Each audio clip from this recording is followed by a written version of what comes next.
How's it going, guys? We are live. Welcome to the Bags to Riches podcast. I'm your host, Zach Ginn. In today's video, we are going to be talking about all about wholesaling real estate systems. It's pretty exciting. I'm pretty pumped up for it. And we are going to break down all the systems you need to know about your real estate wholesaling business. In this video, we are with Charles Hernandez. Charles, thank you so much for hopping on today. Hi, brother. Can you see me, man? No, I think you got you had your camera that kind of popped There we off. go. Yeah, there we go. There we go, man. All right. You're fine, man. So All right. so we got Charles Hernandez from San Antonio, Texas. He is from Home Buying, Home Selling. Probably said that wrong, but it's HBHS. That's how I know him from. The yellow and black. Always giving value. Charles, thank you so much for hopping on today. I appreciate you. Thank you so much for having me. It's an honor. I've been watching you for quite a minute, and I think you're doing some phenomenal stuff, man. I totally agree with you on pretty much everything you say, especially when it comes to, people just got to get going, man, and stop being taken advantage of, wake up, so I'm down with all that, man. Boom. I love it, man. Charles keeps it real. That's why I had to get him on today. So Charles, just so everyone who knows who you are, what is HBHS? Who are you and what do you do?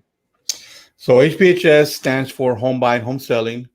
We started out as a realty company back in 2012, and we quickly got into fix and flipping. So we got into that. Back in the day, there wasn't a lot of people that were sharing a lot of information.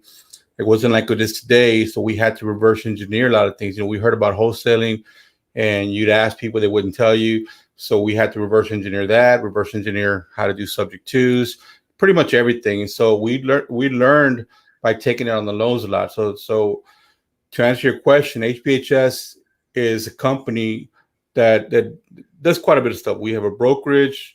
We have a team that does multifamily and dirt. We have a team that does fix and flip. We have a team that does wholesaling. And we have a team that all they do is look for creative financing and subject twos. We all work together. There's nobody here that's an employee. They all work with us, not for us. And I can elaborate on that.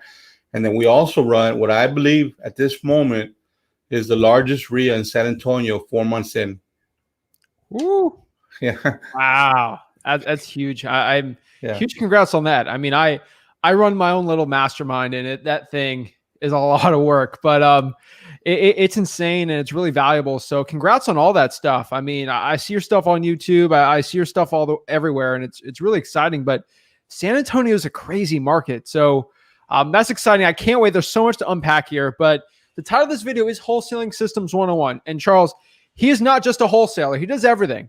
And if you watch my business, I don't stick just to wholesaling either. I do creative financing. I do fixing. I do it all because I do what makes me the most money possible. If I did just wholesaling, I'd be leaving so much money on the table.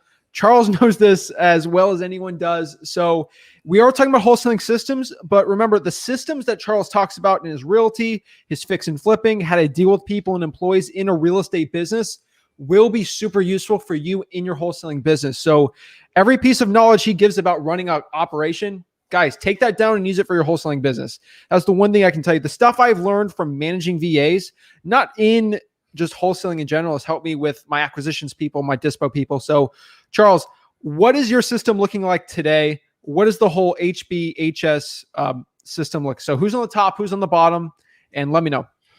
So one of our for us as a company, one of the things that we concentrate on is always trying to figure out, what are people's strengths. So a lot of times people are just concentrating on real estate. What I like to concentrate on is what are people's strengths. For example, sometimes people will wonder why they're having a hard time, but they're learning a lot. And then they'll see somebody that has an easier time, but they're not really putting a lot of effort into it. And what I tell them is, if you understand who you are, you understand how to get there. So if somebody has charisma or they have a network already, they're going to get there a lot faster with limited information. Now, if they go hardcore and they really grasp the information, they're going to go very far. For someone that's an introvert, they just got to push harder, man. They got to work harder. They got to pay attention more, and they got to put more reps in. And so I share this with my people because I need them to know, why some of them do better than others. Here in the office, we have what we call a boiler room. We have what we call legions. The legions, they're just banging out calls, doing the SMSing, all that stuff. Then we have a handful of closers, and that's what they do, man. They close deals, and we also run VAs. We run VAs strictly. With our VAs, we just have them doing just warm calls. I don't have them doing closing or very in-depth questions. It's just handoffs. So one thing that I like about what you say is, get to the point, and the faster you get to the point and figure out whether it's going to happen or not, you're going to get to the next lead. As a matter of fact, I will share something with you. Your skit that you put out the other day. Which one? The one it's I don't have it verbatim in my mind, but it gets to the point. And your 4 points, the condition, the motivation, and oh yeah, brother, I put that in my boiler room. I say, guys, this is a script you guys are going to start following right now. I two reasons why I do that. First of all, if you guys don't know, this I didn't learn this. I'm not the one who founded this. This stuff is all Carlton Sheets OG stuff from the 80s. So this all old boiler room stock brokerage stuff. The four most important things for seeing if a seller's legit or not, I've boiled it down to the condition, the motivation, the time frame, and the price. That's basically it. So I do it because when I literally go blank with a seller, those are the four things that like I have memorized. It's like, okay, bring it to this, and this. I think it's, oh wait, hold on. First of all, Nick Tim says, I think this is pre-recorded. It's not pre-recorded. This is live, Nick, just so you know. Okay, so I love that stuff because it's the easiest thing to do in my mind. I keep it simple because I don't think everyone's an expert in wholesaling. You don't have to be. So yes, that's a little skit thing I do. I love it. It's helped me out a lot, but that's awesome. You have it on there, but I love it, man. I made it part of our I actually made it the centerpiece of our calling now, and have our people training on it. I added some of our stuff in there. That, for example, if somebody just absolutely wants to hang up on you, the one thing that I always tell my people, and I tell them, I say, look, I just want to make you an offer, and get to the point. For example, somebody says, hey, look, man, what's your offer? I tell my guys, don't go any further than that. Say, what's your email?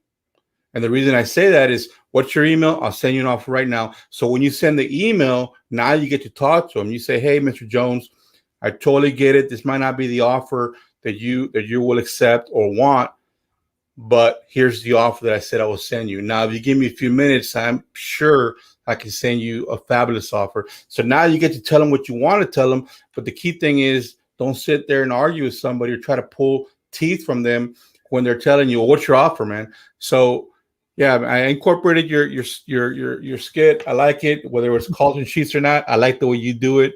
And I added a little bit of my flavor in there. My guys they're working, and they already picked up some deals from it too, man.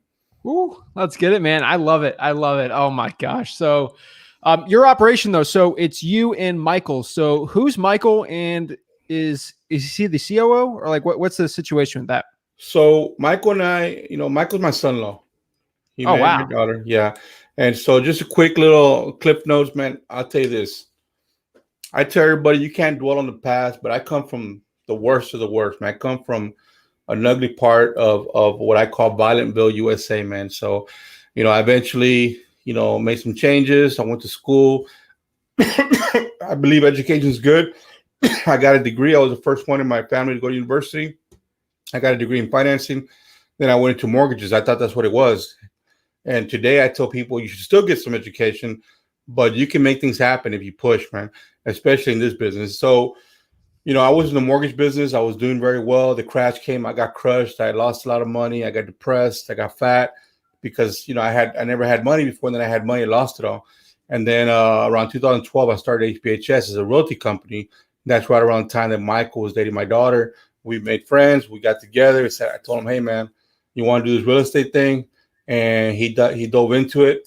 And before we knew it, man, we were just knocking out deals. His first year as a rookie agent, he banged out over 60 traditional real estate deals while he was also stationed here at Fort Sam. So I tell everybody, man, if there's a way to do it, you're going to find a way to do it, man. And so we just make it happen. Michael, I'll say a little something about him. He was 12 years in the Army. He don't like to talk about it too much. He's very modest, but man, he was a medic. He saw action twice. He was in war twice. He saved a lot of soldiers, man. Every once in a while, you'll get a soldier who comes in here and everybody knows it's kind of a certain mood. They just go in there. They talk very privately. Everybody gives him respect. And so in my eyes, man, he's a hero, man. He saved a lot of our soldiers over there in the midst of running towards the bullets. Wow. Shout out to Michael. Like, I appreciate his service. All out for everyone that served in wholesaling. So, wow, I didn't know that. That's crazy. That's awesome. I gotta get him on the podcast too. Yeah, but we'll talk about real estate. But how is it though working with him, especially in an operation you have? Because how different is it that he's family versus just a regular partner? Well, earlier, dynamic, right? Yeah, earlier you said we run it as co-CEOs. And the reason we do that, let me tell you what we did when we first got together.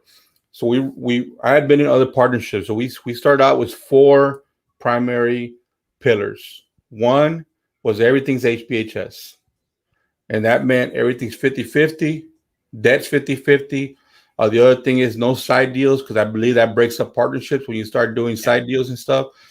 And the other part was we both have a say. So if he wants to do a deal and I say no, we just go to the next one. We don't argue. If he wants to do a deal and I say, look, whatever, and it goes bad, which we've been lucky. We've never had deals go bad, man. We've been real lucky. And I'll tell you about that in a minute, how we protect ourselves. But I can't go back and say, man, well, you screwed up. So the other thing is we both have the say to tell each other, hey, man, lock it up. So if we're having a disagreement, he's usually telling me to lock it up and get out of his office. But I got to lock it up right there, man. We just stop. And then that's how we run our company. Those 4 rules right there have kept us not only honest, but have kept us in line, have kept us focused. Man, there's days his office right next to mine. There's days sometimes we don't talk to each other for a couple of days because you need that time. But we do talk in the mornings, afternoons, and at night, which is real quick. Wow. Okay. I mean, it's interesting being the family dynamic, but the no side deals thing, I 100% agree. Make it a partnership. It makes it a lot smoother. And you can't, with family, you can't really reverse that. So it's interesting. So your operation, so what do you think makes the most money? Which one? So is it the fix and flipping? Is it the creative finance, the wholesaling? Which is like the big kahuna when it comes to your actual business model right now? The realty side? Yeah. So for us, Michael and I spent about, I would say from 2012 to like 2016, just building, flipping and building a portfolio. We did wholesaling, but we weren't really big into wholesaling back then. Yeah. It was a lot of portfolioing properties. So we have a lot of properties in trust that we hold, and that right there makes really good money every single month. We can count on it. It comes in. I tell people, man, start today. If you do one a month for 5 years, in 5 years you'll have 30 properties. It's that simple, man. We'll do one every 2 months. You have 5 years, you have 30 properties. Anyway, so we hold almost 100. And then we hold interest in some large complexes where we're passive investors. We hold some smaller units, some fourplexes, and so I would say that's where a lot of our money comes from right there.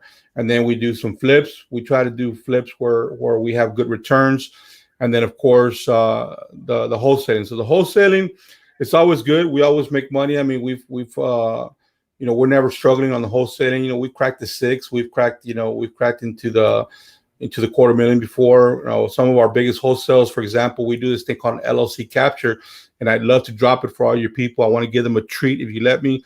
We do this thing called the LLC capture, and our biggest deal on that was $145,000. But I will say, guys, it doesn't come with pain. I mean, sometimes we have, like, for example, in December we had over 80 contracts, but guess what? By January, we had to we overstacked all our stuff. We got a bunch of crap contracts, and we had to, for the first time, accept the fact that we had made a mistake. We had to get rid of a lot of those deals, unfortunately, and so it's not all what people see on Facebook, man. Sometimes we got problems, like anybody else. But yeah, the wholesaling is good. We make money, man. The guys make money. The portfolio, I would say, is the biggest thing for us, man. That portfolio is amazing. I mean, considering you came from nothing and you made money, lost it all, you probably don't want to lose that again. So that portfolio has got to be amazing. I mean, who are you really doing this for? Like, obviously you have a lot of money now. Like, why do you keep going? If you have a big portfolio, 100+ properties, you could probably retire. So Why do you keep going? So Mike and I have talked about that. He's a young man. He's 32, and I'm a lot older than him, but I still got a lot of juice in me, man. I still got a lot of hustle in me. I'm not the type of guy that just. I mean, every day I'm the first one here. I'm usually one of the last ones here, or Mike, and we just love it, man. We love the hustle. So I'll share something with you. For us, it don't stop. Like, we just started Turn Up the Hustle Entertainment, and we're going to start bringing in, artists here to San Antonio. Our first one is Paul Wall. He's going to come in and he's going to do a show in July. We're bringing him in. So we're always, I don't know. I can't tell you, man. I don't know. Maybe in 10 years, I'll be ready to retire. If we were to liquidate all our stuff right now, yeah, I could go live easy and relax and stuff, but I'm not ready for that, man. I just, I'm not a showboater like yourself. I hear you say this a lot. I tell everybody, look, man, I got 3 watches, and I know you don't like expensive watches, but I got 3 Rolexes. They're not big things. They're just, a Yachtsman, 2 Submariners. I'm happy with that. That's as flashy as I'm gonna get, man. That's as flashy I'm gonna get. So that's just to let people know, man. I do have a little money, but you're not gonna see me. Michael's a little different. He likes he likes to dress up, but me, I'm just a regular guy, man. Dude, I don't know why you say that, because the biggest flex is 100 properties in a trust. That's a bigger flex than any Lamborghini or house or anything. I have 100 properties like that. Well, almost. But we have them in different trusts. And the reason we do that is because we used to put them into LLCs, and we still have a few in LLCs. Mm-hmm. But when we were doing, we did a lot of subject to wraps, and we had some of those notes called on us. And what people don't realize is that shit really happens, and you got to be ready to pay those notes off, because if you wrapped it for somebody and that person's living in that home, it's not his fault that you took a sub 2 and wrapped it, and so what we found is this, Zach. A lot of people don't realize this, and here's the thing, man. There's a lot of people teaching subject 2, and it seems real sexy because they're just teaching all the front end stuff, but they don't talk about the back end stuff. Like, what if the seller files bankruptcy? What if the buyer files bankruptcy? Or what? Check this out. A lot of times there's a lot of attorneys too, guys. You guys that are paying attention, look, I don't have anything against attorney. I love attorneys. But if you're going to go with an attorney, you need to ask them, especially if you're doing credit financing or sub 2, is when have you done a deal? When was your last deal? And how many do you hold? Because you can write paper all day long, but if you ain't holding properties, then you don't know what really happens. And let me tell you why. You have attorneys that say do LLCs, subject to LLCs, but guess what? If the owner dies, that POA you got ain't no good. Yep. Now we put them into trust. I become the trustee, and our company has the beneficiary interest in that trust. Guess what? If that person gets lost or passes away, guess who still makes decisions for that trust? You. Yeah. So you learn this stuff by doing a lot of deals, and what I see a lot of times, people do 1 or 2 deals, and what I get really upset with is not only wholesaling, because with wholesaling, I used to put a lot of content out there saying that you shouldn't pay for wholesaling because you can learn this stuff pretty quickly. But what's really concerning now to me is the credit financing, the sub 2 that's being taught, because I see so many people that are getting into problems with this stuff because they don't know the full thing, man. And so anyways, that's just my 2 cents on that, brother. I agree. Like, the reason why I help people for free is I just try to give them from 0 to 100. If I can bring from $0 a year to 100K a year, once you make it 100K a year, you can afford to have an attorney help you with a sub 2. Just focus on getting out of poverty, getting out of the situation you're at, then focus on the actual wealth building stuff. So I like to separate those businesses out the best I can, because sub 2 is a different beast than wholesaling. Wholesaling is quick money. Sub 2 is for my family, and that's for like generational wealth stuff that you just can't take away. Like 2008 happens again, I got enough properties where I'm fine. And that lets me sleep the best at night. The wholesaling is just ramping up that net worth. But yeah, man, that's cool. But almost 100 properties, that's impressive. That's the biggest flex I've seen. So that's awesome. We've been at it for a while, man. We've been at it since 2012. So, and many more to come. So LLC capture, what is that? Explain this to me. All right. I'm going to give you the clip notes, guys, but I'm going to blow your mind right now. Okay. I'm ready, because I'm always how do we figure out problems and how do we get creative? So our biggest deal, and I have no problem, man, about if we do another one, I'll show you the HUD, I'll show you how our company got recorded. with the county, everything, man. So what I have is I have a couple guys that I've mentored over many years, and they become expert ninja researchers. Mm-hmm. And they either do this for reverse wholesaling, or they do this to find tax foreclosures, but especially LLCs that are inactive with the state, like here in Texas. If you're inactive with the state, you can't contract. Yeah. But the thing is, if you're also in jeopardy of getting foreclosed, guess what happens? It takes about 6 weeks to fix that stuff with the comptroller and with the Secretary of State. So what happens is you find somebody has an LLC who has property in it, they're going to lose it foreclosure because, it's pending foreclosure. Now, we used to do a lot of these, but when the COVID hit, there was a moratorium, so we backed off on them, but now we're starting to hit them again. So what happens, guys, is this. You find the individual who owns the LLC, and you let them know that their property is up for foreclosure and you want to help. I always say, I want to help you, man. I'm always saying I'm interested, I want to help you. Especially I say it on subject to, because in my belief, I don't think you're buying anything with subject to. So I always say I'm interested and I want to help. And that's how I pursue that. With the LLC capture, there's a litany of documents you got to get. But here's the thing. If I'm talking to you, Zach, and I say, look, Zach, you got this property here. I'm not sure if you know, but it's up for foreclosure and I want to help. I see that it's an LLC that you own. I'd like to work with you on this transaction. Now, if you don't want to work with me, that's fine. But just understand the county has it up for foreclosure. I'm always doing the takeaway also, right? Mm-hmm. And most of the time, these people are like, look, man, I need help. If they haven't paid the taxes, chances are they need help. And then so I get into making them an offer and paying the taxes on the property. And then what I say to them is, look, I'm not sure if you know this, but you really can't personally sell this property. The way we need to do this transaction to make it work is you need to sell me the LLC. You see? So now I'm going to buy the LLC, brother. Okay. Now, there's a few things you got to do. I'm going to just throw them at you real quick. You got to make sure, like with me, like on the deal that I'm talking to you about, the lady, the property is worth like $650,000 here in Monte Vista. It was on a street called Belknap. She was behind $25,000, and she was getting foreclosed. On the night before foreclosure, she called us. She says, "Help!" I got her on the phone. We were working with her till 3 a.m. She talked me up to $200,000. I said, "Look, that's as far as I go. You can lose the property if you want." She said, "Oh no, $200,000 is fine. $200,000 plus the taxes." So what we did, I said, "Look, I can't give you $200,000 right now because I don't know if I can clear title. What we're gonna do, and this is something that we talk about. It's just something that we came up with because it sounds sexy and it sounds a lot better, Zach, than saying seller finance to me or owner finance to me. Check this out. I say, look, man, why don't we do this? Let's secure your interest against us with a reverse note. Okay, we're going to create a note and we're going to record all the documents. We can secure your interest against us, but this is what I need. I need to have a moratorium for 6 months and then an automatic moratorium for an additional 6 months to see if I can clear title. If I can't clear title, you keep my $25,000 and you take the property, you walk away. But during this time, I'm not going to make any payments. And what I do is I get all that drawn up with my attorney.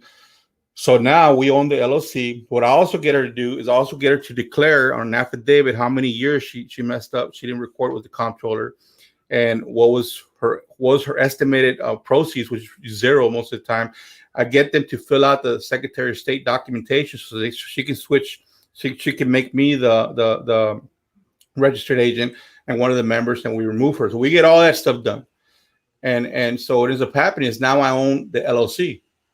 And it takes me about 6 weeks to fix the issues with the comptroller, fix the issues with the SOS. Now I own the LLC. The LLC owns whatever's in the LLC. For example, the property. And so now we take those properties and we sell them. We sell them. I want to say that's what you call a creative wholesale, brother. Wow. So you secure the interest with a reverse note. That's what you're telling the seller. Yeah.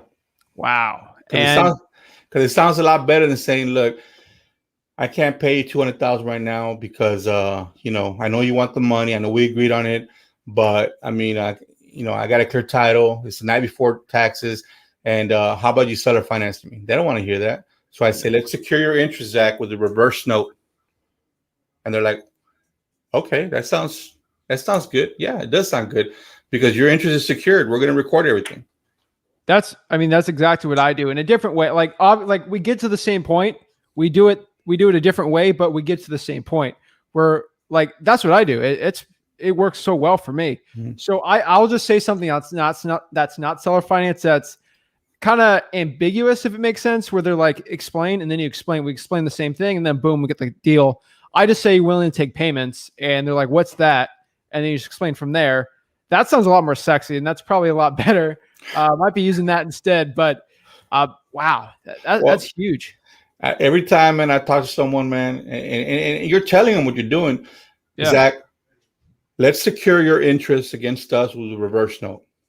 We're going to go ahead and create documents for you to secure your interest against us so that you know you're secure now. And they're like, yeah, that sounds logical to me. Wow. Also, guys, I'm not a lawyer, financial advisor, or anything. So again, I don't think Charles is a lawyer, financial advisor. So this isn't technically legal advice. Remember, in your state, something could be different. So keep that in mind. But wow, that's interesting. So my next question here is, are wraps legal in Texas? So I keep hearing a lot of things about some sort of creative finance is different in Texas. I'm trying to understand it. So yeah, I hear it all the time. The wraps are legal here in Texas. They just recently passed the legislature. I think they're still trying to. I don't know if they passed it yet. They're trying to get a hold of all these subject to wraps. They're trying to get a hold of people wrapping properties that they don't have. They're not on the. In other words, if I take a sub two, I'm not on that. That's not my loan. They're trying to get away from that. Yeah. But yeah, man, subject to wraps here in Texas. That's all day long. I mean, that is something that happens every day, every city, every big creative financer or real estate person that I know. That's they're either doing subject to wraps, subject to rentals, subject to Airbnbs. So that's big here in Texas. So what you can't do in Texas is contract for deeds, like rental homes. You can't do that. Okay, just letting everyone know in Texas there. So, for sub twos, for the average one for you, how much are you giving down? Like, how much of a payment are you giving to the seller usually, just to take everything over? Man, brother, when we first started doing this stuff, it was common for us to drop $18,000, $15,000, $20,000. Paying a wholesaler, $10,000, paying a reinstatement. It was common for us. Today, as it is today, I turn on so many of those deals, and let me tell you why. We've gotten so good at finding these deals that we're finding individuals who don't have no reinstatement. We target new homes because I don't care about the equity. We target new homes because we don't have to do a rehab. So you don't have to do a rehab. You don't have to do no reinstatement. Guess what? If I'm taking out a property, let's just say it's $250,000, ARV's 260, 262. I put it on the market for a small little premium of $270. Take 10, 15 down. Interest rate, let's just say on my VA sub 2 that I'm taking, let's just say it's 3.5, and I'm selling at an 8.9. I'm happy. And the other thing is too that my loan on the underlying lien is going to go down faster than theirs, so I'm also building equity into the deal. So I'm making money three ways. And so on these subject twos, most of the time, unless it's coming from a wholesaler, which will pay anywhere from $3,000 to $5,000, we're not putting any of these down. Most of the people that we take subject twos from, which is primarily military, they're ready to give up the properties. And let me tell you why. Because they get PCS orders, they got to go. Yeah. And if they got to go, they ain't got, it's not that they don't got a choice, but they don't have very, very much options. So we are a very good option for them. And so they're usually giving up the properties very easily. Yeah. And honestly, like I hear a lot of people say it's fraudulent to be doing this, or if you don't have the means to do it, like the way you do it, like you got enough properties as leverage that if someone does a due on sale clause, you can easily pay it. I'm worried about the 18-year-old kid that does this and the due on sale clause happens because they're very messy with their paperwork and they can't afford it. And then the seller's screwed. So I think that's huge also on there. I tell people all the time, a lot of times people will ask me like, because this stuff that we do, Zach, it's not for everybody, man. Everybody is a little bit different. But sometimes people will ask me, what can I do? I say, you know what? Let me teach you how to find subject twos. I know a lot of people that buy them. Let me teach you how to find them. Now, I'm never going to accept an assignment contract on a sub 2 because I'm always going to contract with the person themselves that owns the property. But I teach people how to find subject 2s. I say, look, man, you find 2 a month and charge anywhere from $3,000 to $5,000 to an investor like myself. How much money are you making, man? Is $10,000 a good living? Yeah. It's $8,000 a good living, and you're going to have all your time. All you're doing is looking for 2 properties. Well, how do I find them, Charles? Well, let me tell you how to find zero equity deals the way we do, which is the ones I love. You go farming in new subdivisions. Either knock on doors, put flyers, or start calling people and letting those individuals know, especially here in San Antonio, if they're military and you find yourself in a situation where you got orders, you got to go and you can't sell the property because you're competing with the builder down the street, give me a call. I got a solution for you. And I can't tell you how many times people will call and say, hey, I got your flyer, or I got your call, or I got your SMS. I have a problem. Yeah. I mean, it doesn't hurt you're in Texas where there's a huge inflow of people coming in. This is kind of like Florida where there's huge inflow of people from outside, especially with money that's coming in. They'll just eat that stuff up. So that's also great. Like, I think you're in a great market too. San Antonio is a good one. Farming new subdivisions, that's a good one. You keep it simple though. It's like, hey, find a new subdivision, go out there, door knock. I'm gonna give you guys a couple of nuggets, man, because I know Zach's about giving nuggets, man. And what he told me, I said I got to give some nuggets, man. So look, guys, if you target new subdivisions, especially where there's military, you have to understand that there's usually another subdivision down the street being built. Like here in San Antonio is Boomtown, USA. So if somebody's getting orders to ship out, because they usually buy within 2 years, they usually hear 2 years they got to go, they have no equity. So you know that a real estate agent is going to be talking to them about possibly doing a short sale or maybe renting it out, being out of state landlords. They can't sell because they're competing with the builder down the street. So that's a really good way to target those. Now, another way, for example, everybody's always targeting equity, which is great. We do too. But a lot of times people tell me, what about the older homes? What I say to them is this. If you're looking at data, learn how to read the data. If you're looking at data and you're looking at older homes and you see they have a brand new loan on them, like an FHA, VA especially, and you see it's a 2017, 18, 19, or 20, the older, the newer, the better, you have to assume that property was rehabbed. And if that property was rehabbed, that means very little rehab cost to you. And if you're capturing that property on a foreclosure list, that means now you're dealing just possibly with a reinstatement. So that's how you find properties. For me, sub 2s was little to no rehab in them. Now, the ones you do go after, with if you want to take those down that are sub 2s, those are we call sub 2 flips. They have a lot of equity.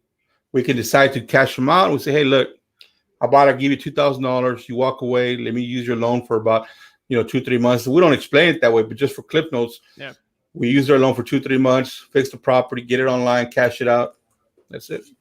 Oh, that's it. Are those called subtails?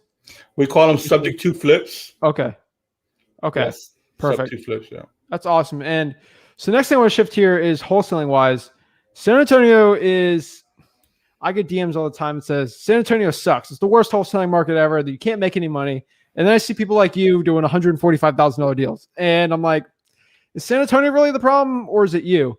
Obviously, San Antonio's got a lot of big players. There's a lot of people throwing a lot of money in just pulling lists and, skip tracing them and SMSing, cold calling them. You're finding really good results. So how do you do well in San Antonio when it's a little saturated? Not too saturated, but just a little.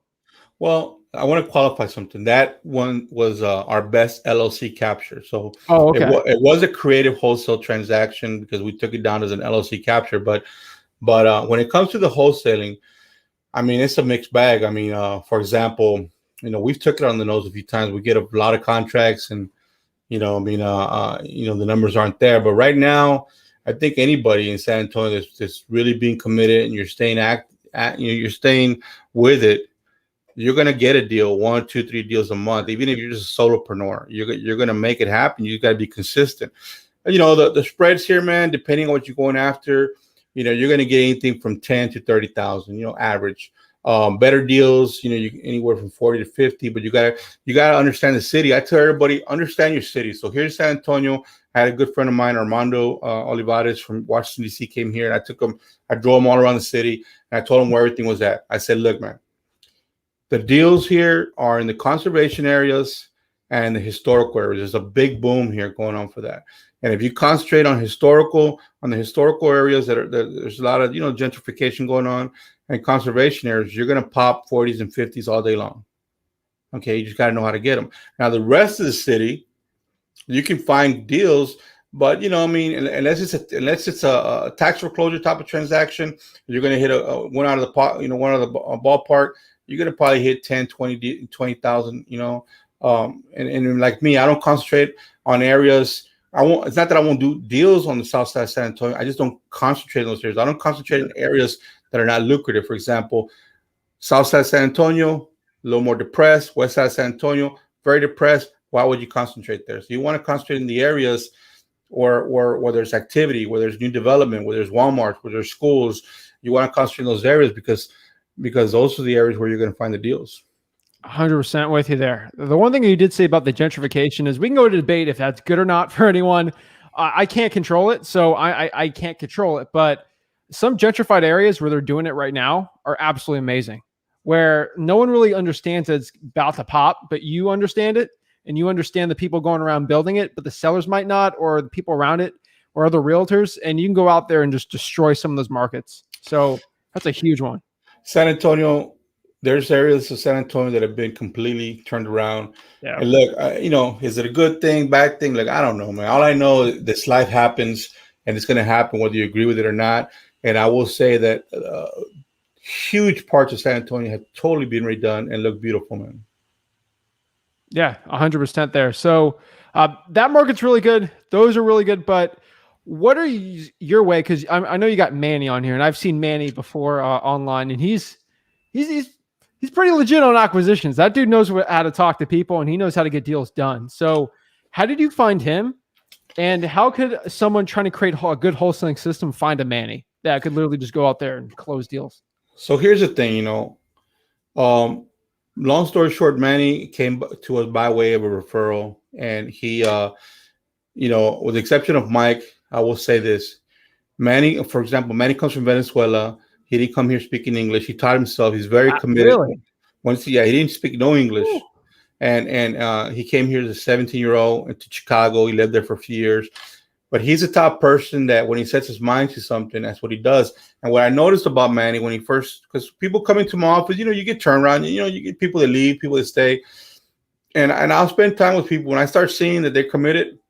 And what I noticed about him, he's always coming in. So I started, hey, come to my office, and started dropping knowledge on him, And what I noticed about him is that he was the only guy out of all the guys I ever showed this business to who was writing notes, like detailed notes, not scribble. I'm talking about detailed notes on everything I would say. And one day with him and my other guy, Alejandro, I took them to the side because they're very young. I said, look, guys, I need to be able to talk to you quick, fast, without you getting hurt. I need to be able to talk to the 32-year-old in you that's going to look back and say, if I only knew what I knew now when I was 21, my whole life would be different. If you let me do that, I will show you a lot of stuff. And here's the thing. I don't take credit, Zach, for anything that they teach themselves now. But what I will say is they allowed us, Michael and myself, to pour into them. And now, I mean, they're it's hard, guys. It is hard to find people that are loyal. It's hard to find people that are going to be down with you for many, many years. I've had some of these guys for 4 years. The thing about Manny's a very special person because, it's hard to find somebody that aggressive and that has that fortitude, that resolve to want to do what he wants to do. And, when he first started, Zach, he was having a hard time. It took about 8 months to get a deal, but I wouldn't quit on him. I would not fire him because I don't fire anybody here, Zach. Nobody here works for me. There's no employees here, brother. Everybody works with, not for us. That's our motto. And I just kept telling him, just keep coming, man. One day, as I would listen to him, I said, Manny, let me tell you what your problem is.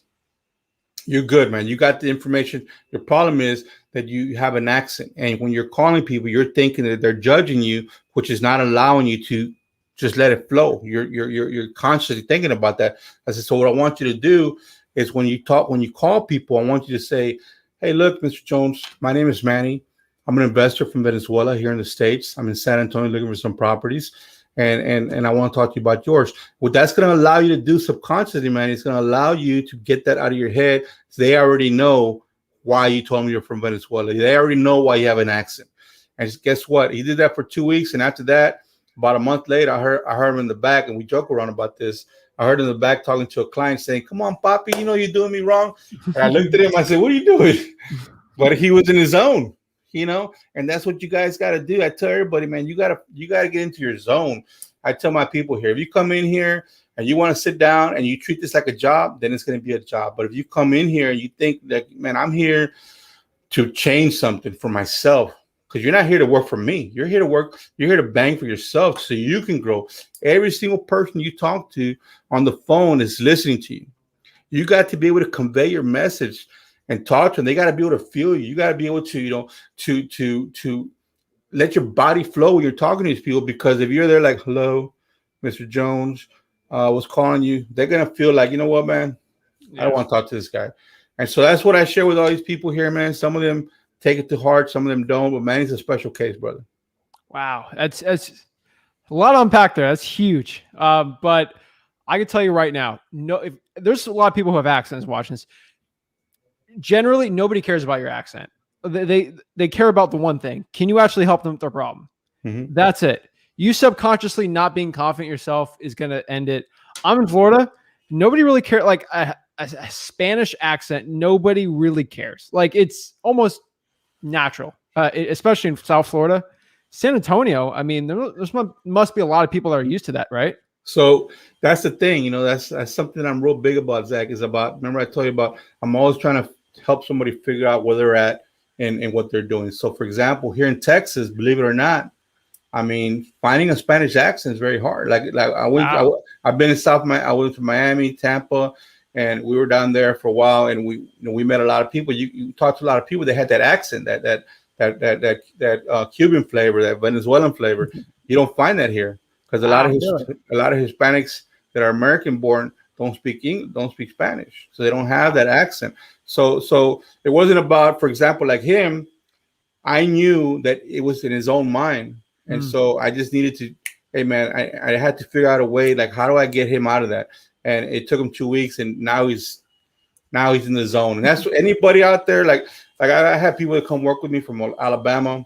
And they have like a little draw, Yeah. And I had to pull them to the side and say, look, man, I'm going to share something with you. It's not that I'm trying to hurt you. I'm trying to help you. For example, like when I answer the phone, I'm like, hello, this is Charles. How can I help you? I don't always talk like that, but I understand that whoever's listening to me, they need to feel excited. They need to feel that I'm in command. You got to have a command of yourself, and so that's what I share with them. So another thing, like, for example, like with my people here, I say, if somebody asks you a question and you don't know the answer to it, I tell all of them, the one thing HBHS doesn't do is don't lie, man, and don't make up shit to get a deal. So, for example, if somebody asks you a question, just say, you know what, Mr. Jones, I don't know the answer to that question, but I know my partner does. I'll get with you a little bit later. But back to the property, just pivot back to the property. The thing is, you answered the question. That's what they want. They want you to give them an answer. They don't want you to give them bullshit. And so that's what I show my people here, man. It literally, I cannot agree with you more. I see people saying, if you're doing virtual wholesaling and someone asks you if you're in the area, don't, like, if I'm virtually doing San Antonio, they ask me if I live here. I'm like, no, I'm in Florida. But I have partners that live there and they work there too. Like, they will respect you more for telling the truth than you lying. Mm-hmm. And if you get caught in a lie with the seller, you lose that trust instantly. That's everything. So that's huge. Great gems today. Whoa. Okay. So a lot going on there. I definitely got to break down everything with Manny, have one with Michael. We got to break down the whole thing here. But on the acquisition side, that's amazing.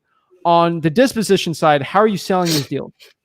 So Michael and I don't share this a lot, man. And I actually just shared it today for the very first time with a good friend of mine.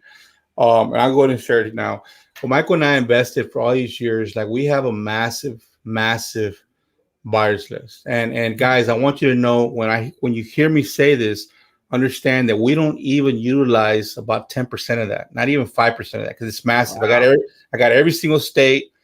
I got hundreds of thousands of buyers, and so and there was a way I got that. I can talk about that at some other time, but it was a way I got that. I have every single state. But here's the thing. We don't even utilize it, guys. What you need is to create relationships with people. Create relationships with about 10, 15 people. Always kind of expand your network if you're going into a different zone.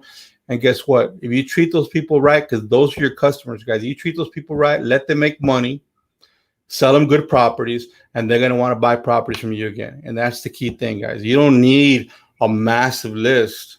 It's nice to have, because if you get a property in Michigan, it's nice to have a list that you can turn to right away. But even if I didn't have to, it's not that hard, guys. Zach showed you guys many, many times how to find buyers. We've used that system. We've gone on Zillow, find agents. It's not that hard to find a buyer's list. So our dispo is made up of so Michael oversees all the dispo.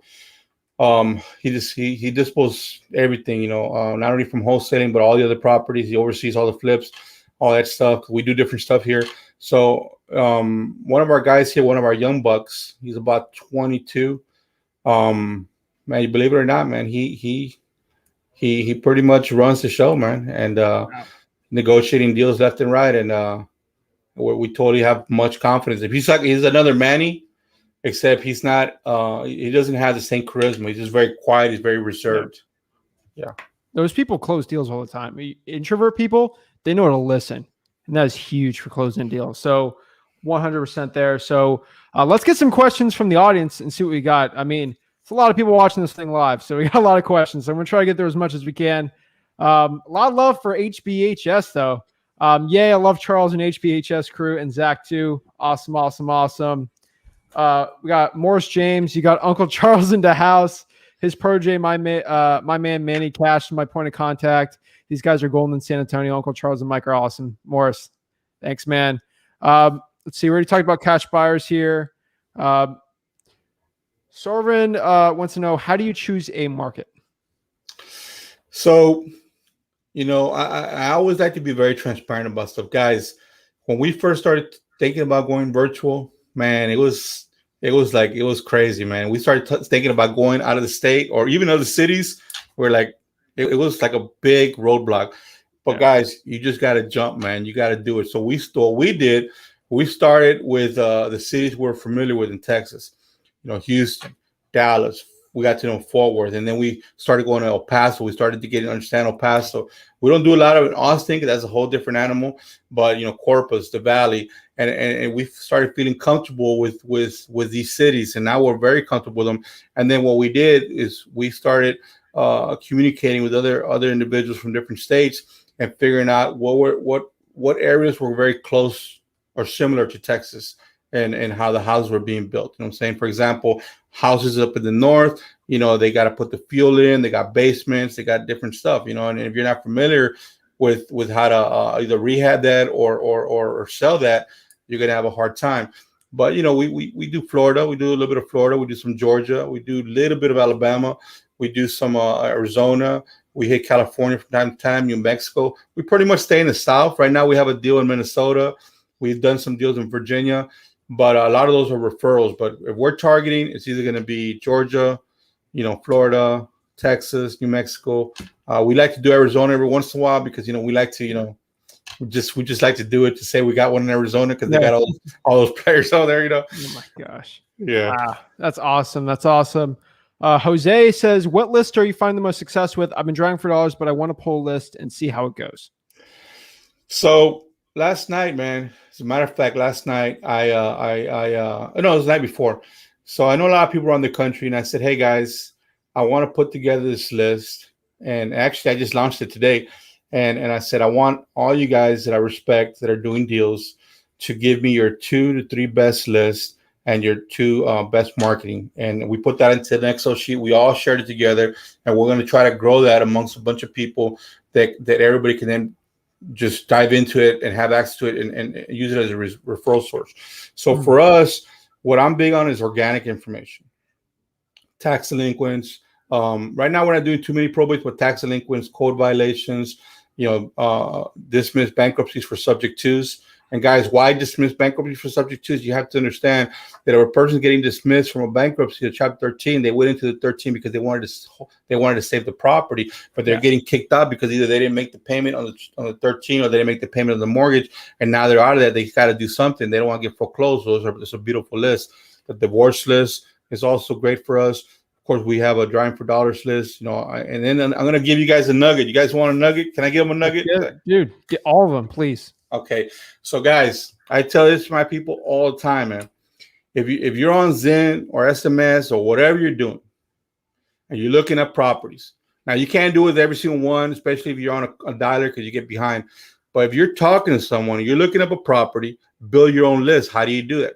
So what I tell them is, if you're already looking at the property, just put it on Google Maps, blow it up, and look for the empty lots. And you're always going to find some. You take those lots, you click on them, you get the addresses, you put them to the side.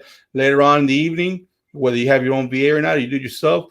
Get all the information. Give me the list. We'll skip trace it for you. Now you have your own lot list. So every month, I tell these guys, I want to see your list, and I expect at least 100, 150 properties. Sometimes they don't do it, but it's a great way to find extra properties, and it's a great way to take advantage of every single moment doing this business, because you're already looking at the property. Just take that extra step. That's it. Organic lots are absolutely insane. Like for vacant land deals, info lots have been absolute killer for me.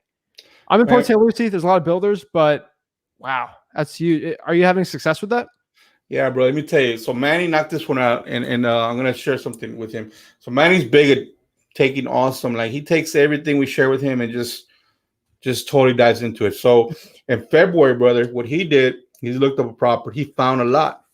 Wow. And it was about almost an acre. But what he found, because we looked it up, he found it was an adjacent lot, a little bit bigger, about 1.10. And he looked it up on the MLS, because we have MLS here. And he saw that property had been subdivided into I think it was 12 or 11 lots, and they were selling each lot for $35. Mm-hmm. And then it sold for $390. This is, man, almost like a little more than an acre sold for $390 here in the historical area. We had the lot next to it. It was adjacent to it, and we had the better frontage road. We took that thing, we wholesaled in 30 days, made $40,000. And how did he find that? Just by looking up on the map, looking for another property, looked it up, blew up the map. Oh, look, there's an empty lot. That's it, man. Wow. That's amazing. I mean, you guys, this is some great gems. Like, hands down, this is great stuff. You teach this stuff, and you share some of the stuff on your YouTube channel, right? Yeah. So we, Mike and I, for a while there, we were putting a lot of content out, and I don't know if you know this, Zach, but in last August and September, I was in the hospital because I caught the COVID, and I almost died from it, man. And I was in there for a long time. And it took me a good 5 to 6 months to finally get on these podcasts, because I would be out of breath. I took a lot of lung damage. But we're gonna start putting out content again. That's one of the reasons we stopped, because I was having a hard time with my breathing. But we put a lot of free content out. There's a series of I think 8 videos, brother. And we did some content for Propelio TV, and those are named Propelio. If people go watch those 8 videos, I guarantee you, man, you're going to learn so much about credit financing. You're going to learn so much about research. You're going to learn so much about putting deals together. We went into so much depth that we even disclosed the documents, every single, every little trick. Like, I'll give you one right now. You want a little trick? Yes, dude. So for example, there's a website called JPay where you can reach any prisoner. You can communicate by email. Every state has their own county JPay, JPAY. Yeah, JPay. You can create an account. If you find so what we do. So for example, we had a deal, and one of the heirs, the family told us he was criminal, so we looked him up, and sure enough, he had problems. I saw that he had just got probation. And I saw his SID number was in Austin. So what I did is I called the Austin probation offices. I said, hey, I'm looking for this probation officer for this individual. And check this out, guys. This is how I do it. I say, look, Mr. Garcia, the reason I'm calling you, my name is so-and-so. The reason I'm calling you is because, Mr. Alex Rodriguez here, that's not his name, but Mr. Alex Rodriguez here, he is due some money from a transaction that we're closing on. And the reason I'm calling you is because he's ghosting us, ghosting the family, and I assume that he owes money to the state, because usually that's the issue. And if there's any way you can help me before this thing goes sideways, I'd hate for the state to lose. Guess what? Call me in 30 minutes. Call me in 30 minutes, and then I make a deal with the probation officer, send a check to him. What we do is we set up with a UPS. Hey, go to the UPS. UPS prints the documents, notarizes them, mails them back to us right there and then. All he has to do is go to the UPS store and sign. And so that's a good way to find individuals, especially if they're in trouble. If they have, if they're locked up, you use JPay to find them. Or you want to do a background check on them? You get their here in Texas, it's called TDC number, and then you use that number to find them on JPay. Send them an email. Wow, you get paid directly for the problems you solve in wholesaling, and that's a huge problem, especially when you got someone in prison or jail that they need help with. So that's amazing. Wow. Woo. Just little nuggets, man. We've learned a lot of stuff over the years, and I made it a point that I said, Zach's gonna put me on this show, man. I'm gonna drop some stuff, man. I love it, man. I love it. Great info, Charles. Thanks for always bringing it, Zach. I appreciate it. Thanks, Kenny. Great episode. Going to rewatch it later, guys. This is going to be an awesome one. We got Don showing the love here. I'm loving it. Let's see. Damien wants to know, do you find more success with cold calling or SMS?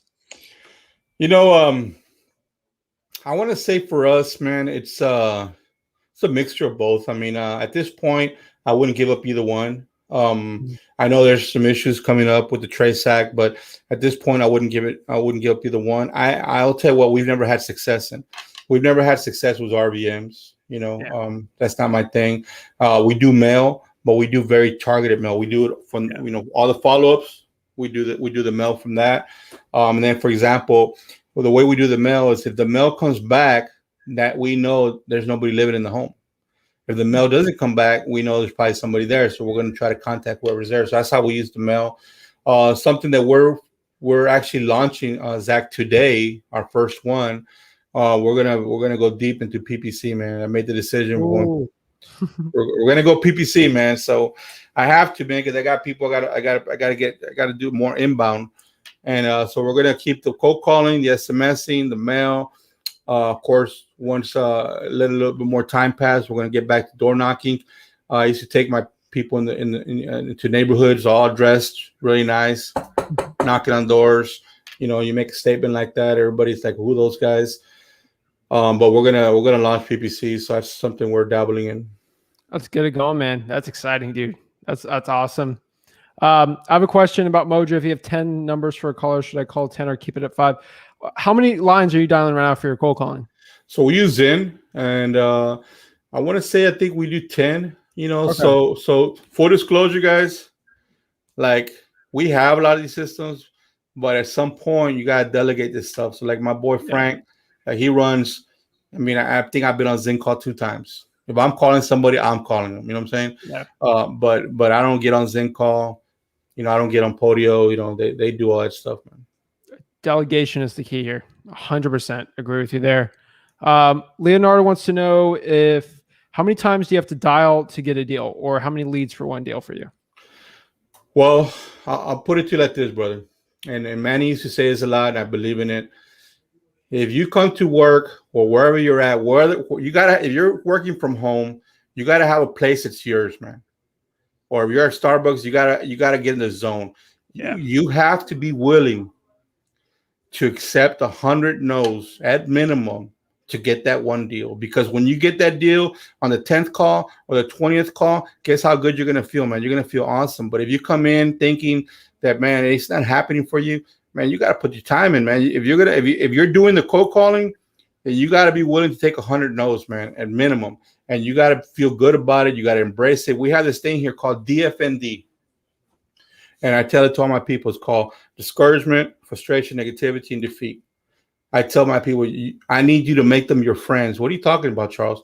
Make them your friends because they're going to come for you every single day. They're going to beat your ass down. But if you make them your friend, guess what's going to happen? You're going to walk out of here every day knowing that you got better at what you were doing. So the next day you come in, you're going to hit it harder. That's it, man. I'm telling you, be comfortable being uncomfortable. You got to have thick skin.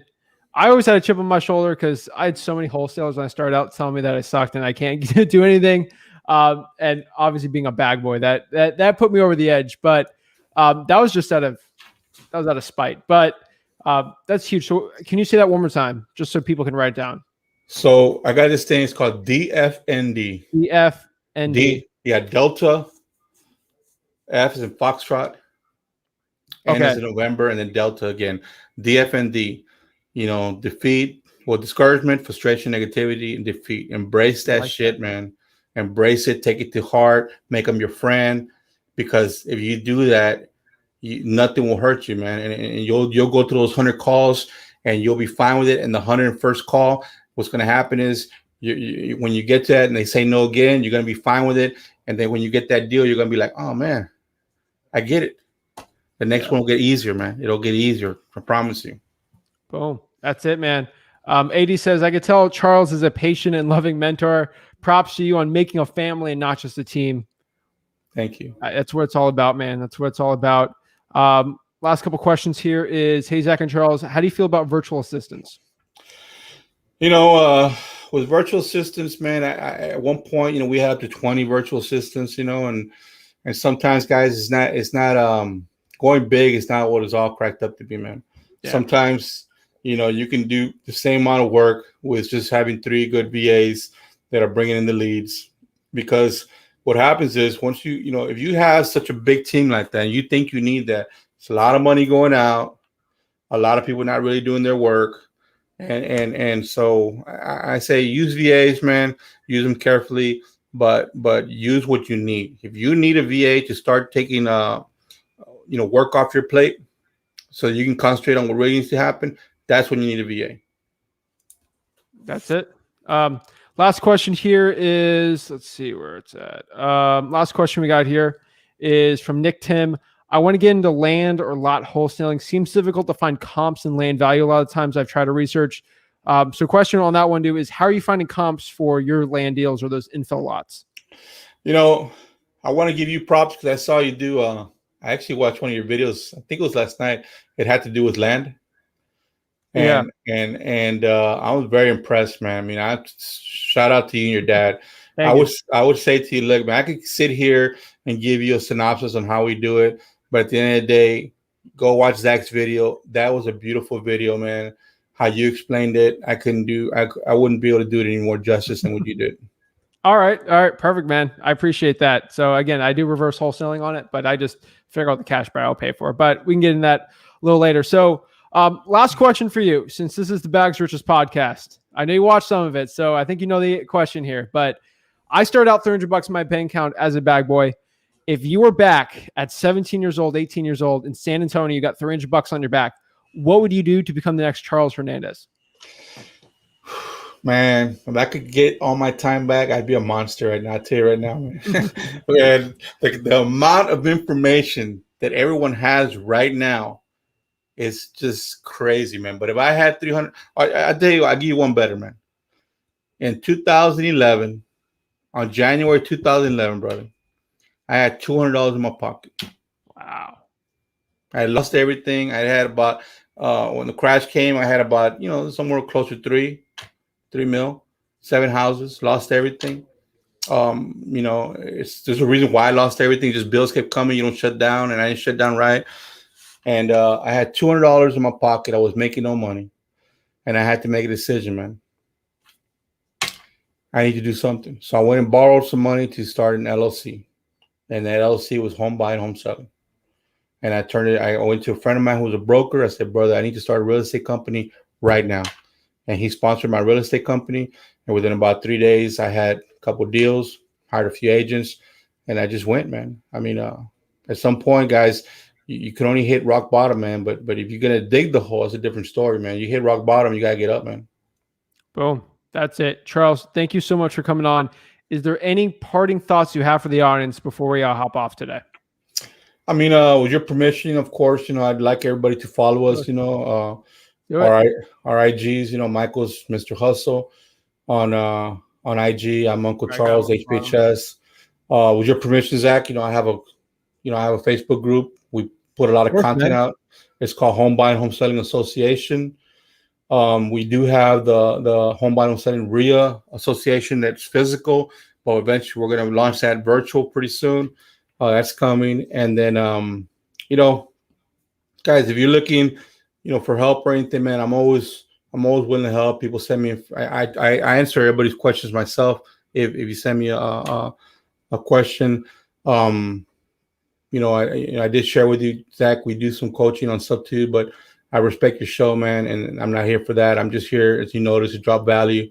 So, if anybody has a question, feel free to hit me up. Now, if it's a lot of them, it might give me a minute to respond, but I do answer all. I do answer all my own questions. That's awesome, man. Just search HBHS space real estate on Google or whatever. His stuff will pop up. Got a really cool website. All of his stuff's on there. Watch him on Facebook. Let's get it going. So can't wait to have Michael on the show, Manny on the show. We're going to break everything down. Great stories. Charles, thank you so much for hopping on. I can't wait to see your success. And it's going to take a lot more than COVID to get rid of you. So I'm excited. I can't wait to see your success. Thank you so much, man. Appreciate it. Well, thank you, man.